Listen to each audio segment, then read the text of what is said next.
la Vierge Marie que nous portons chez nous, comme nous l'avons dit hier, ce que le scapulaire nous rappelle, nous sommes appelés à endosser ce qu'elle est pour être de plus en plus disciple de son Fils.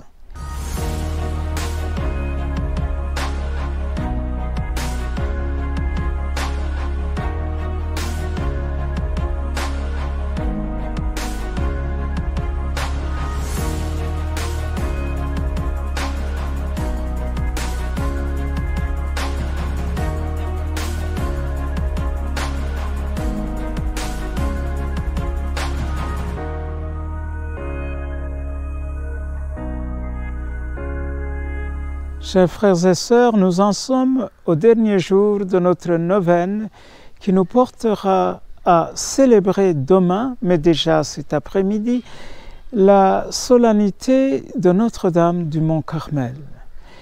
Et alors, la Vierge Marie que nous portons chez nous, comme nous l'avons dit hier, ce que le scapulaire nous rappelle, nous sommes appelés à endosser ce qu'elle est pour être de plus en plus disciple de son Fils.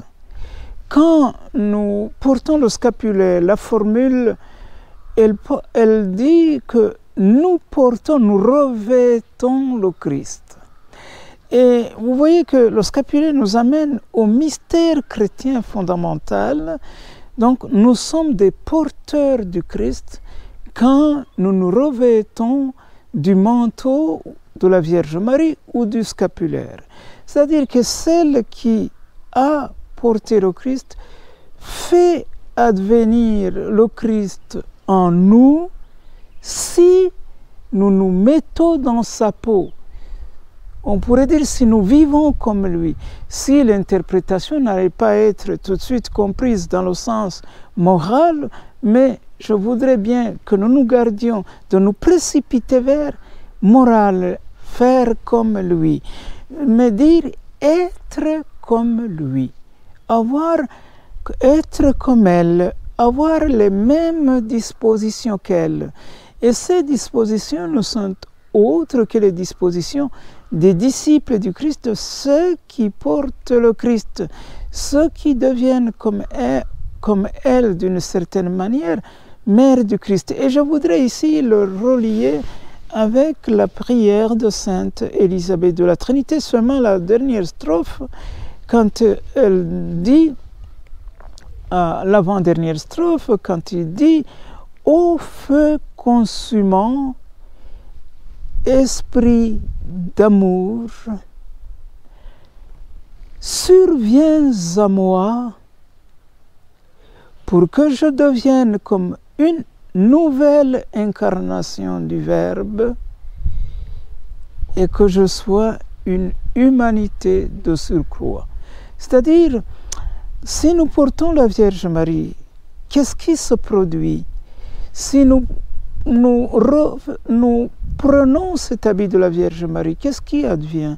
Ce qui advient, c'est l'esprit qui l'a couverte.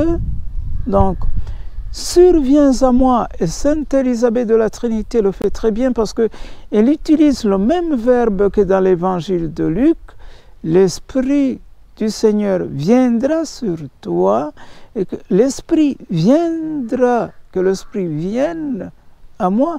Et que fait l'esprit? Il produit comme une nouvelle incarnation du Verbe. Donc, celui qui apparemment porte un simple scapulaire, mais finalement c'est pour dire, si tu t'identifies à Marie, l'esprit te couvre comme Marie, et tu deviens comme une nouvelle incarnation. Le Christ prend chair en toi. On pourrait dire, le Christ naît et grandit en toi. Parce que la mission de la personne humaine et du chrétien qui le sait, en l'occurrence, c'est de ressembler au Christ, être un avec le Christ. Alors, d'où proviennent faire comme Marie. Avant faire, ce n'est pas faire les actes isolés, mais adopter des attitudes fondamentales de Marie. Je suis la servante, l'humble servante. Humble dans le sens profond de la parole, c'est-à-dire, comme sainte Thérèse de Jésus l'a défini, l'humilité, c'est cheminer dans la vérité, être ce que je dois être. Pas me prendre pour ce que je ne suis pas par la vantardise, ou me rabaisser, prétendre me rabaisser par une fausse humilité. Donc nier ce que le Seigneur m'a donné pour être au service de l'humanité, mais reconnaître tel que je suis. Je suis la servante du Seigneur. Si je suis fille, je dois être mère, et si le Seigneur veut que je sois mère de l'humanité, je suis à sa disposition. L'attitude fondamentale donc d'humilité devient ce que tu dois être. La deuxième humilité, c'est d'être toujours devant le Père, enfant du Père. La grande humilité chrétienne revient à ce que nous sommes, ceux qui ont été appelés dès avant la création du monde à être semblables au Fils, se tenir devant le Père. Donc, la dignité de la filiation. Le troisième aspect de l'humilité, c'est agir en solidarité avec les humains, comme Jésus qui descend recevoir le baptême de conversion de Jean-Baptiste dont il n'avait pas besoin. Et Jean-Baptiste, quand il est tenté de reculer, et Jésus lui dit, laissons faire toute justice. C'est-à-dire, l'humilité chrétienne de la Vierge Marie, c'est de sentir que nous sommes hommes et tout ce qui est humain doit trouver résonance en nous.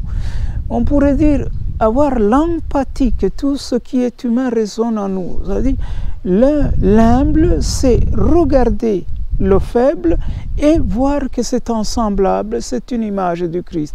Il sait regarder le vieux, il sait regarder le pauvre et être solidaire à tout ce qui est humain sans prétendre se mettre sur le piédestal. Et quatrième attitude, l'humilité est liée à la douceur, cette douceur maternelle de Marie ou cette douceur fraternelle de Marie qui ne force personne et qui est aussi une attitude du Christ. C'est le Christ qui saluait à Jérusalem, ce que nous célébrons le dimanche des Rameaux, comme fils de David. Il ne vient pas sur des chevaux de guerre comme les princes de ce monde, mais il vient sur le petit d'une ânesse. Donc, le roi de l'humilité qui n'impose rien, mais qui propose même ce qui peut sauver les autres. Donc, si nous portons le scapulaire, c'est pour que Marie qui vient avec nous aide à nous laisser revêtir du Christ et à adopter les attitudes fondamentales qu'il a caractérisées, elle aussi comme première disciple du Christ, dont l'attitude de l'humilité en ces 4 dimensions que je viens de rappeler. D'abord, être ce qu'on doit être, et puis demeurer dans une attitude filiale. Troisièmement, se sentir solidaire de tout ce qui est humain. Et quatrièmement, ne pas s'imposer, mais proposer comme le roi humble qui vient monter sur un ânon et non pas sur les chevaux de guerre.